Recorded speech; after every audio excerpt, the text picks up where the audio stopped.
Welcome back. At issue today, teens make school safe. At the beginning of the show, we heard from Daniel, who was bullied for years. He and his mom, Karen, are back to give their take on the ESP program. Also Skyping me is the youth worker at Senator O'Connor's school, Juliana Lombardi, and some of the students there. Welcome to the show, everyone. Hi. Hi. Hi. I wonder if you folks can introduce yourself, the students. Tell me who you are.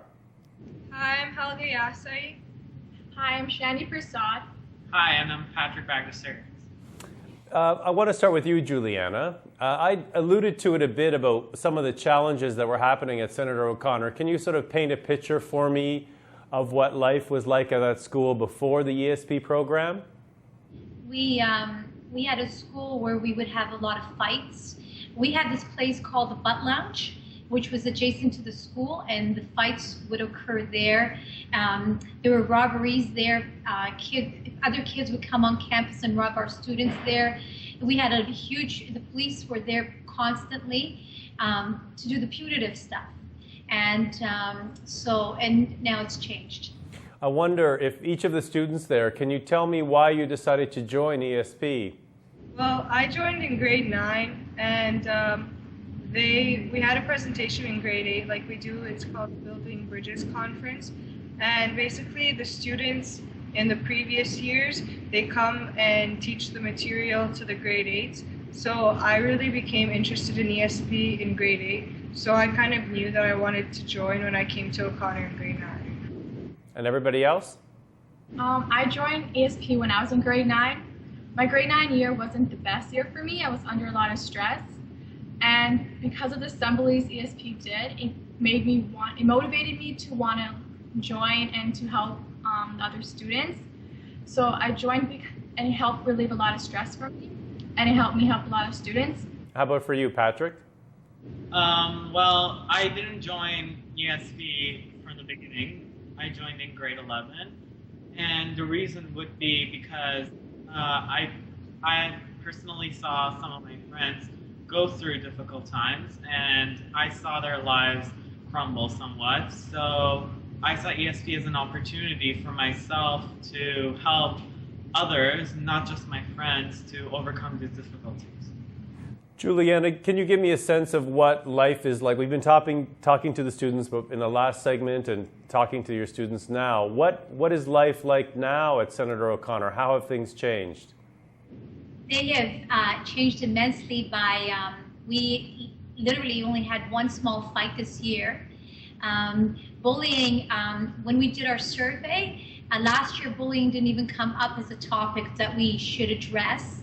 And we addressed it anyway because we know it's still out there. And we have a more family, caring, nurturing community, and where everybody looks out for everybody. I saw you both reacting to her comment that bullying isn't even an issue at her school anymore. I'm going to start with you, Daniel. What is your response when you hear that's not even a topic at their school? That's unreal, because at my school, I would see it doesn't matter where. In like classrooms, bus stops, hallways. I was even bullied on the way home from school, but like not even in school.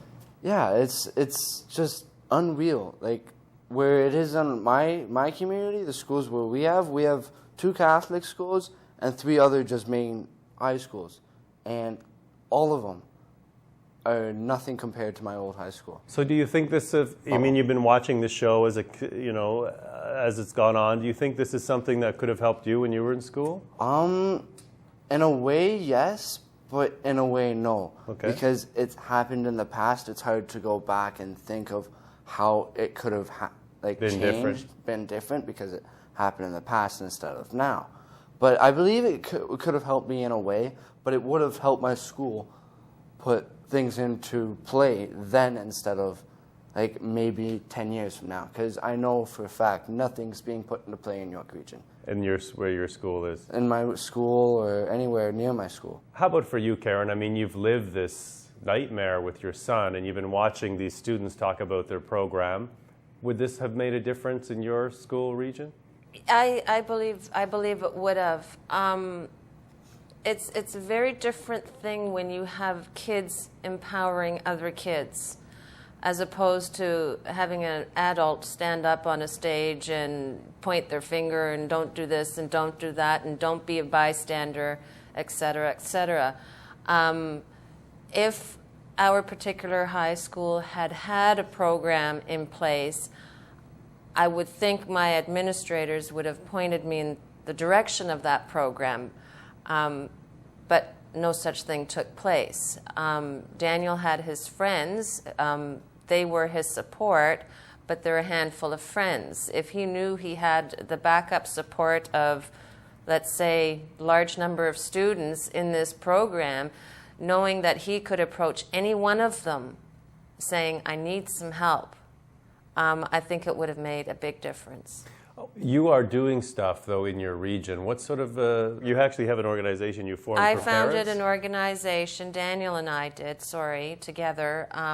It's called the York Region Anti-Bullying Coalition. And that was as a result of our personal experience.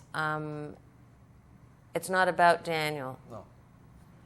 What do you mean it's not about Daniel? What I'm doing is not about Daniel. It started as a result of his life experience. It's about all the other kids in the province of Ontario that might be living the kind of experience he had, and it's not acceptable. How about for you, Juliana? You mentioned that the bullying wasn't even a topic that came up at the school this year.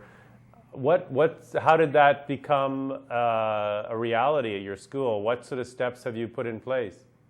I guess I just want to correct. I didn't say bullying wasn't a reality this year. I said last year in our survey that we put out every September, bullying didn't come up as a topic, but we addressed it anyway.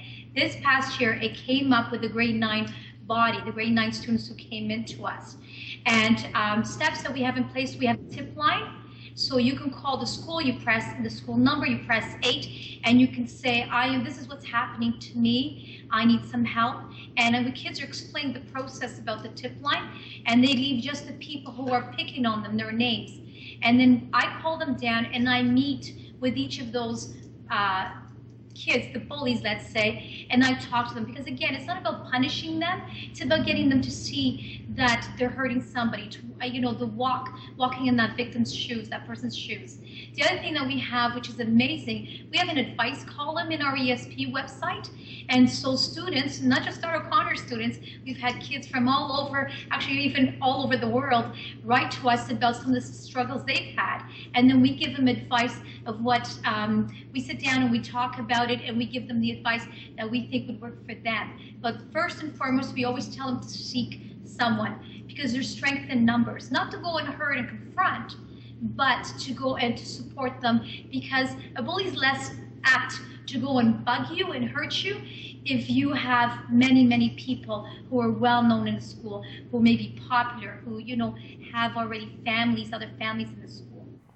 And what other things are you doing at the school? I mean, we've talked a lot in this show about bullying, but to make the school safer, what other things have you put in place?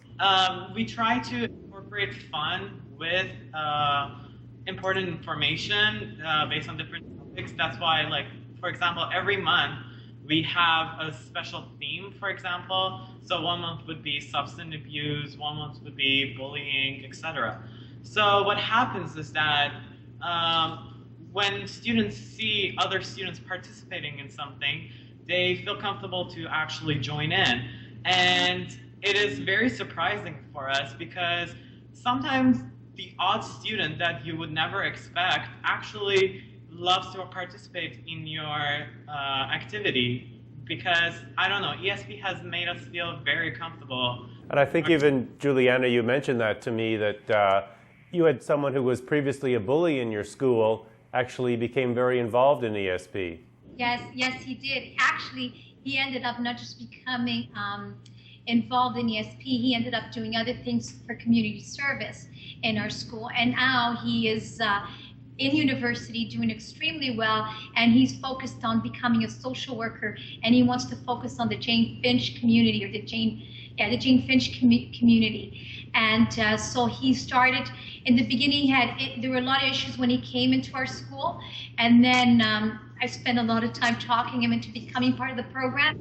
and he became a wonderful leader, ended up as president of the committee, and went on to do great, and is still doing great things in his community, because he works at a community center with younger students, teaching them basketball skills and stuff. I wonder, Juliana, is there any advice you can give to Karen and the parents that she's working with who maybe don't have this kind of a program running in their schools? Any advice you can give them on, how they can go about making change and making their schools safer? First of all, you have to understand you need to have somebody like this, a program like this. So what I would always recommend is that if you don't, get something started. It can be as small as, when we started ESP, we only had 3 students and myself. And that year we went to so many schools. So I think the first thing I would give any parent is have the school have a Safe Schools Committee, but don't call it a Safe Schools Committee. Call it ESP, call it Youth in Control, anything you want to call it. That's the first thing. The second thing I would always advise the parents is we're all linked to each other. The students are our children too, although we didn't give birth to them, they're our children too. And so parents, teachers, administration, students, we all need to work together. And when this is going on, I always say to our kids who may be witnessing it, there's no such thing as an innocent bystander. Get somebody who you know is going to be a voice on your behalf. And another thing, if one administrator, one teacher doesn't listen to parents and doesn't want to make change, or is worried, or thinks kids will be kids and they'll outgrow it, don't stop there. Go to another teacher, go to a superintendent, go to the trustee. Don't stop, because many times parents give up and then they pull their child out and move them to another school because they think that's the only. And maybe they can use your school as an example of the transformation. Maybe, Karen, you can say, well, actually, there is a program and there is a school that have made change. How come we can't do that where we are? I want to give the last word to you. If there's someone watching right now who's being bullied in school like you were, what advice would you give to them? Go and tell somebody. Don't bother waiting, because I waited for a whole year and I regret it, because I lost another 2.5 years after that. So speak up. Speak up, and don't be afraid to say what you need to say. Well, thank you all for coming in. I really appreciate your time. And thank you, Senator O'Connor. I appreciate all the fine work you're doing. You're welcome. Thank you. Well, that's it for this edition of At Issue for Teens. You can go to our website, ichannel.ca, to watch this entire episode online.